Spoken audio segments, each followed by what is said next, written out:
Hello and welcome to episode 321 of the Daily Sales Message Sales Podcast, where every single day I share a piece of simple, actionable advice that's designed to help you feel more confident and sell more stuff. At least that's the goal. We'll see how we get on. In today's episode, I want to talk about a terrible type of follow-up. I'm hoping you've never done it.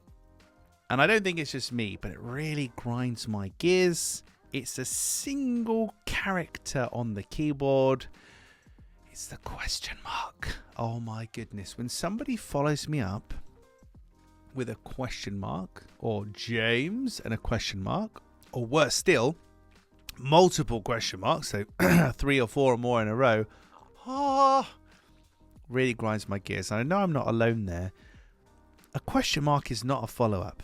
It's crazy I have to even say that. A question mark is not a follow-up. You have to remember, when you're following people up, you're trying to be of value to them. You're trying to lead with value, do something positive. We shouldn't be checking in, touching base, or anything like that.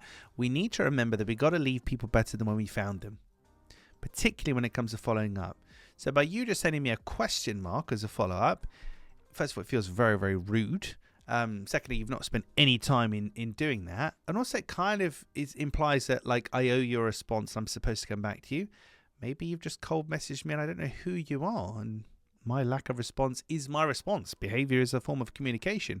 So a question mark is not a form of follow-up at all. Please do not do that.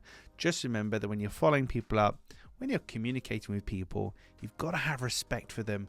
They don't owe you anything, particularly if you're cold outreaching them. And thirdly, you've got to leave people better than when you found them. And a question mark is just not going to do that. So remember, be polite, be nice, leave people better than when you found them. Crazy I have to record this episode, but I've had multiple times of this happening. Every time it happens, it grinds my gears. There must be people out there sending these question marks, think they're being really efficient with their follow-up, not realizing the damage they're probably doing. That's it for this episode. In tomorrow's episode 322, we're going to talk about the price. If you're nervous talking about the price, are you nervous talking about the price? If you are, got a couple of tips for you, couple of simple things that you can do that just take the sting out of it, ideally. Work really well for my clients and students. I'll share those with you tomorrow. In the meantime, if you haven't already, please hop on over to LinkedIn and connect with me there. I share stuff every single day there. It's where I'm most active. So connect with me, shoot me a DM, a direct message if you want to say hello. Thank you for listening or watching all the way to the end. I do appreciate it. I'll catch you tomorrow for hopefully a less ranty edition of the Daily Sales Message.